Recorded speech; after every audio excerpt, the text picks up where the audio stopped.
क्या आपने कभी ऐसा अनुभव किया है जहां हर लहर, हर आवाज और हर ध्वनि में कोई गहरी कहानी छिपी हो? स्तंभेश्वर महादेव मंदिर में यही कुछ खास है।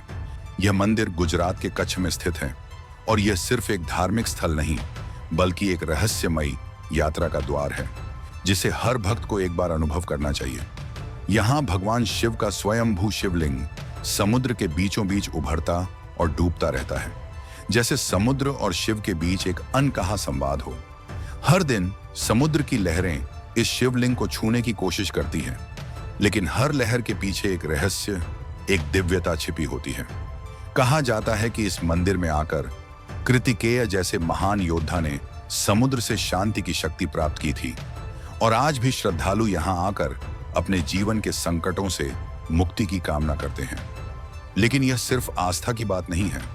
यहाँ के वातावरण में ऐसा कुछ है जो आपको खुद को खोजने की प्रेरणा देता है। जैसे ही आप इस मंदिर के पास पहुंचते हैं, समुद्र की लहरों की आवाज और वातावरण की शांति आपको एक नई दुनिया में ले जाती है। यह मंदिर न केवल अपने शिवलिंग की वजह से प्रसिद्ध है, बल्कि यहाँ की चमत्कारी घटनाएं और इसके गहरे रहस्यों के कारण भी श्रद्धालु आकर्षित होते हैं। स्तंभेश्वर महादेव मंदिर एक ऐसे अद्भुत स्थान की तरह है जहाँ प्रकृति और आध्यात्मिकता का अद्भुत संगम होता है। अगर आप अपने जीवन में कुछ अलग और दिव्य अनुभव करना चाहते हैं, तो यह स्थान आपके लिए है। यहाँ आकर आप केवल एक मंदिर नहीं, बल्कि एक रहस्य को महसूस करेंगे जो आपके दिल और आत्मा को छू जाएगा। गुजरात के स्तंभेश्वर महादेव मंदिर का नाम भगवान शिव के एक अद्भुत रूप से जुड़ा हुआ है।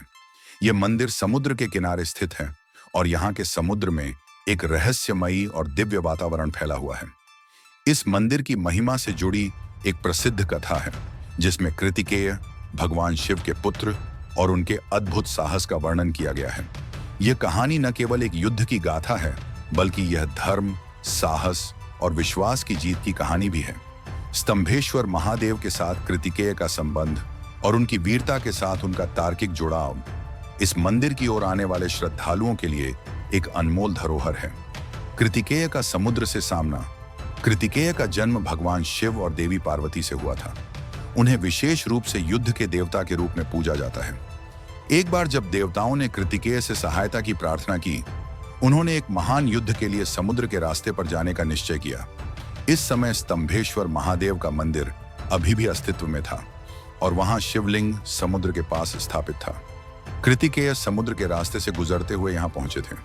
कहानी के अनुसार समुद्र के बीचों बीच एक दिव्य स्तंभ खड़ा था जो अब स्तंभेश्वर महादेव के रूप में प्रसिद्ध है। यह स्तंभ भगवान शिव के आशीर्वाद से समुद्र के भीतर खड़ा था और समुद्र की लहरों से सुरक्षित था। कृतिकेय ने इस स्तंभ का निरीक्षण किया और महसूस किया कि यह केवल एक साधारण शिला नहीं है, बल्कि इसमें अद्भुत शक्तियां समाहित हैं। कृतिकेय का नाम युद्ध में साहस और वीरता के प्रतीक के रूप में लिया जाता है। जब कृतिकेय ने समुद्र के किनारे खड़ा यह स्तंभ देखा, तो उन्होंने समझ लिया कि यहाँ कुछ बहुत बड़ा और अद्भुत घटित होने वाला है। ताड़कासुर, एक राक्षस जिसका आतंक पूरे ब्रह्मांड में फैला हुआ था, ने देवताओं के शांतिपूर्ण जीवन को संकट में डाल दिया था। कृतिकेय को यह समाचार मिला और उन्होंने अपने युद्ध के कौशल का उपयोग करते हुए ताड़कासुर को पराजित करने का संकल्प लिया। कृतिकेय ने स्तंभेश्वर महादेव के इस पवित्र स्थान से आशीर्वाद लिया और युद्ध के लिए समुद्र में प्रवेश किया। उनके हाथों में पारंपरिक शिव अस्त्र था और उनके रथ को मणिरत्न से सजाया गया था। समुद्र के भीतर ताड़कासुर से उनकी मुठभेड़ हुई और उन्होंने उसे पराजित किया। स्तंभेश्वर महादेव के आशीर्वाद से कृतिकेय ने समुद्र में छिपे राक्षसों को नष्ट किया और देवताओं की विजय सुनिश्चित की। कृतिकेय की वीरता और आस्था ने उन्हें देवताओं का सेनापति बना दिया और उनका नाम संपूर्ण ब्रह्मांड में फैल गया। कृतिकेय के युद्ध के बाद उन्होंने स्तंभेश्वर महादेव के मंदिर का पुनः दर्शन किया। कृतिकेय ने समुद्र के किनारे स्थित शिवलिंग को देखा और उसकी पूजा की। उनकी उपासना से शिवलिंग में एक अद्वितीय चमत्कार हुआ जो आज भी मंदिर से जुड़ा हुआ है। कहा जाता है कि जब कृतिकेय ने स्तंभेश्वर महादेव की पूजा की, तो समुद्र की लहरें अपने आप शांत हो गईं। एक अनोखी नीली रोशनी शिवलिंग से बाहर निकलने लगी और एक दिव्य ध्वनि गूंजी जो देवताओं की आशीर्वाद की प्रतीक थी। उस समय से यह स्थान श्रद्धालुओं के लिए चमत्कारी माना जाने लगा। इस घटना के बाद से स्तंभेश्वर महादेव मंदिर को एक खास स्थान प्राप्त हुआ। यह माना जाने लगा कि भगवान शिव की पूजा यहाँ एक व्यक्ति की आध्यात्मिक शांति और शक्ति में वृद्धि करती है। कृतिकेय की पूजा से मंदिर की महिमा और भी बढ़ गई। समुद्र, जो कृतिकेय की यात्रा का एक प्रमुख हिस्सा था, उनके जीवन में एक और महत्वपूर्ण मोड़ पर आया।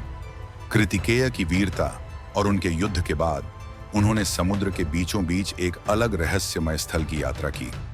यह स्थान स्तंभेश्वर महादेव के शिवलिंग के पास था और यह समुद्र से जुड़ा हुआ था। कहा जाता है कि जब कृतिकेय ने समुद्र में शिवलिंग के सामने एक दिव्य व्रत किया तो समुद्र ने अपनी पूरी लहरों को शांत कर दिया और उन्हें साधना की शक्ति दी। इस साधना के बाद कृतिकेय ने समुद्र के भीतर एक दूसरी दुनिया का दर्शन किया। यह दूसरी दुनिया समुद्र के नीचे एक अद्वितीय लोक थी, जहां दिव्य शक्तियां और देवी देवताओं की उपस्थिति थी। कृतिकेय ने वहां समय बिताया और एक बहुत ही गूढ़ अनुभव प्राप्त किया, जिसने उनके जीवन के उद्देश्य को स्पष्ट किया। कृतिकेय की कथा न केवल उनकी वीरता का वर्णन करती है, बल्कि यह बताती है कि धर्म, साहस और आस्था एक साथ मिलकर असंभव को भी संभव बना सकते हैं।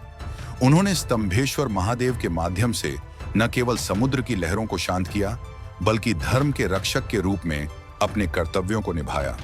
उनकी यात्रा, उनके युद्ध और उनकी साधना ने इस मंदिर को एक पवित्र स्थल बना दिया।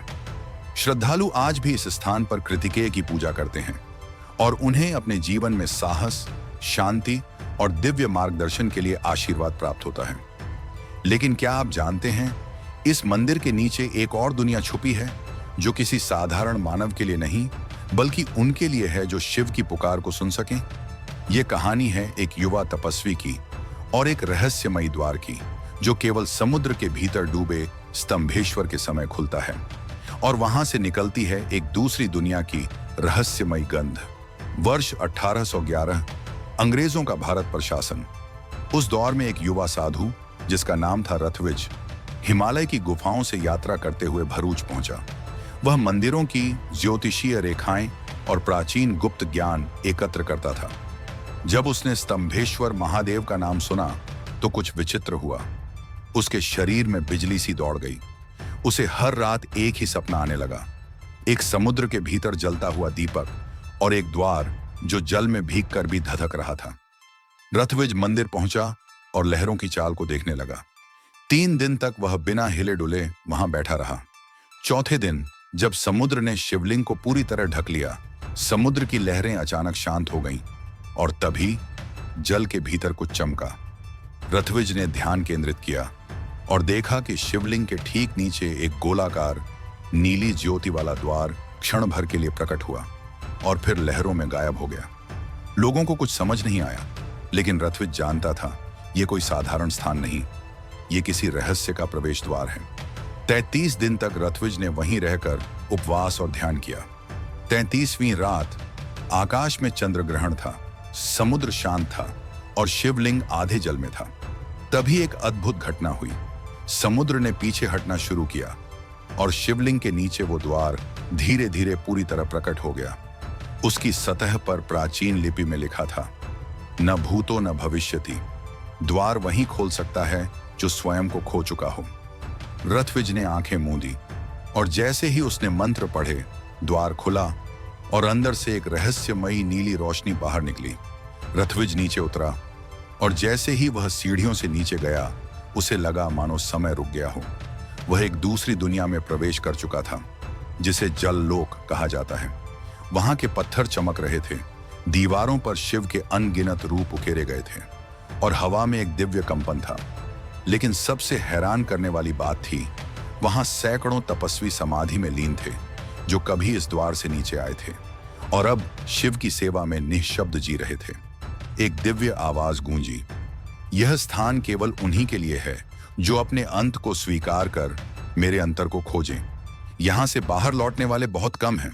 रथविज को यह सब कुछ चंद घंटों का लगा, लेकिन जब वह वापस ऊपर आया, मंदिर, गांव, सब कुछ बदल चुका था। अब वर्ष था 1935। वह केवल 3 दिन के लिए नीचे गया था, लेकिन ऊपर 124 साल बीत चुके थे। गांव के लोग बदल चुके थे, मंदिर को नया रूप दे दिया गया था, लेकिन उसे कोई नहीं पहचानता। रथविज को समझ आया वह अब इस युग का नहीं है। वह गांव से दूर चला गया और वहीं एक गुफा में रहने लगा। कहा जाता है कि वह आज भी जीवित है, क्योंकि जललोक के समय का असर उस पर वैसा ही रहा जैसा एक क्षण वह हर 33 साल में एक बार वापस मंदिर आता है और समुद्र में डूबते शिवलिंग को देखकर मुस्कुराता है। आज भी स्थानीय लोगों का कहना है कि जब मंदिर डूबता है तब कभी कभी जल के भीतर नीली रोशनी दिखाई देती है और लहरों से मंत्रों की आवाजें आती हैं। कई बार रात्रि में लोग कहते हैं कि मंदिर के पास कोई सफेद वस्त्रधारी योगी दिखता है जो लहरों में चलता हुआ अंदर चला जाता है और फिर कभी नहीं लौटता। स्तंभेश्वर महादेव केवल एक मंदिर नहीं, यह एक द्वार है बाहरी दुनिया से आंतरिक लोक की ओर, जहां समुद्र हर बार शिव को छूकर एक नई रहस्यमयी कहानी बुनता है। गुजरात के भरूच जिले में समुद्र के किनारे एक छोटा सा गांव था, कावी कंबोई। उस गांव में एक मछुआरा रहता था, धीरज। धीरज साधारण आदमी था, लेकिन उसका हृदय सच्चा था। वह किसी को कष्ट नहीं पहुंचाता, गरीबों की मदद करता और हर सुबह सूर्य उगते ही समुद्र में मछलियां पकड़ने निकल जाया करता। लेकिन एक दिन कुछ बदल गया। धीरज जब अपनी नाव लेकर समुद्र में उतरा तो उसे समुद्र की लहरों में एक अजीब सी आवाज सुनाई दी, जैसे कोई नमः शिवाय का जप कर रहा हो। वो चौंक गया। आसपास कोई नाव नहीं थी, लहरें शांत थीं, लेकिन वह मंत्र स्पष्ट सुनाई दे रहा था। उस रात उसे एक स्वप्न आया। एक विशाल शिवलिंग समुद्र से उठ रहा था और कोई अद्भुत प्रकाश उस पर चमक रहा था। और तभी एक गूंजती हुई आवाज आई, धीरज, मुझे खोजो, मैं वहीं हूं जहां जल मुझे छूकर वापस जाता है। सुबह उठते ही धीरज बेचैन हो उठा। उसने उस स्थान की खोज शुरू कर दी जहां से वह मंत्र सुनता था। कई दिन तक वह समुद्र में भटकता रहा, लेकिन कुछ नहीं मिला। एक दिन ज्वार कम होने पर उसे एक अजीब सा टीला समुद्र के भीतर दिखा। वह उस दिशा में बढ़ा और जैसे ही पास पहुंचा, उसे जमीन पर एक प्राकृतिक स्तंभ दिखाई दिया, पत्थरों से बना, किंतु उसका आकार एक शिवलिंग जैसा था। धीरज ने झुककर प्रणाम किया और कहा, यदि आप ही वह देव हैं जिन्होंने मुझे बुलाया तो मुझे मार्ग दिखाइए। तभी अचानक समुद्र की एक ऊंची लहर आई और उस स्तंभ को छूकर लौट गई। धीरज को ऐसा लगा जैसे उस स्तंभ ने स्वयं उसे आशीर्वाद दिया हो। धीरज ने गांव वालों को इस चमत्कार के बारे में बताया, लेकिन अधिकांश ने उसका मजाक उड़ाया। समुद्र में शिवलिंग, और वो भी जो खुद को छिपाता है। लोग हंसने लगे, लेकिन कुछ बुजुर्गों ने कहा कि पुरानी कथाओं में ऐसा जरूर वर्णन है कि जब कोई पवित्र आत्मा पुकारती है तो देवता प्रकट होते हैं। धीरे धीरे गांव में परिवर्तन आने लगा। जिन नावों को पहले मछलियां नहीं मिलती थीं, अब भरपूर मछलियां मिलने लगीं। बीमार लोग अपने आप ठीक होने लगे। गांव में फिर से हरियाली लौट आई। लोग समझ गए यह किसी दैवीय शक्ति का असर है। कुछ महीनों बाद एक दिन एक राजपुरुष गांव में आया। उसका नाम था सेनापति विक्रम। वह आसपास के क्षेत्र का शासक था। उसने स्तंभ की बात सुनी और उसकी महत्वता को समझते हुए वहां एक मंदिर बनवाने का निर्णय लिया। लेकिन समस्या यह थी कि मंदिर का स्थान समुद्र के भीतर था। कोई भी निर्माण टिक नहीं पा रहा था। लहरें हर बार आकर सब कुछ बहा ले जाती। एक रात्रि सेनापति विक्रम को स्वप्न आया, मंदिर तभी बनेगा जब कोई निर्माण का त्याग करेगा और मुझे स्वयं को जल में समर्पित करेगा। विक्रम समझ गया कि यह कोई साधारण कार्य नहीं। उसने गांव में घोषणा की, जो भी इस देवता के लिए स्वयं को जल में समर्पित करेगा, उसका नाम युगों युगों तक स्मरण किया जाएगा। लोग मौन हो गए। तब धीरज आगे बढ़ा। धीरज ने मुस्कुराते हुए कहा, मैंने ही उन्हें सबसे पहले पुकारा था। यदि मेरा समर्पण इस देवस्थान की नींव बन सकता है तो मैं गर्व से यह बलिदान दूंगा। अगली सुबह पूरे गांव ने देखा। धीरज ने शिवलिंग के सामने बैठकर जल में ध्यान लगाया और एयूएम नमः शिवाय नन का जप करने लगा। समुद्र की लहरें बढ़ती गईं। धीरे धीरे वह स्तंभ और धीरज दोनों जल में समा गए और फिर लहरें शांत हो गईं। लेकिन तभी एक चमत्कार हुआ। समुद्र पीछे हट गया। स्तंभ पहले से अधिक उभरा हुआ दिखा और उसके चारों ओर एक प्राकृतिक घेरा बन गया, मानो स्वयं प्रकृति ने मंदिर की नींव रख दी हो। समय बीत गया। सेनापति ने वही मंदिर बनवाया जिसे आज हम स्तंभेश्वर महादेव मंदिर के नाम से जानते हैं। यह मंदिर आज भी दिन में 2 बार समुद्र में डूबता है और फिर प्रकट होता है। लोग कहते हैं जब लहरें शिवलिंग को छूती हैं तो वे धीरज की आत्मा को भी स्पर्श करती हैं, जिसने मंदिर के लिए स्वयं को समर्पित किया। कहते हैं जो भी श्रद्धा से यहाँ आता है और लहरों के बीच शिव का दर्शन करता है उसे जीवन के सारे भय समाप्त हो जाते हैं, क्योंकि यह मंदिर केवल ईंट पत्थर का नहीं, यह मंदिर बना है भक्ति, बलिदान और चमत्कार की नींव पर।